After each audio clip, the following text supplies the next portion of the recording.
So, pupunta kami ng salon sa may Korean madam doon, sa may doon.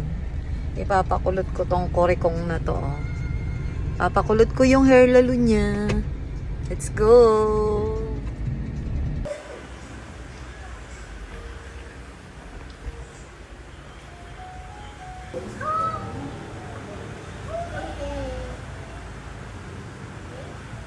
Don't move!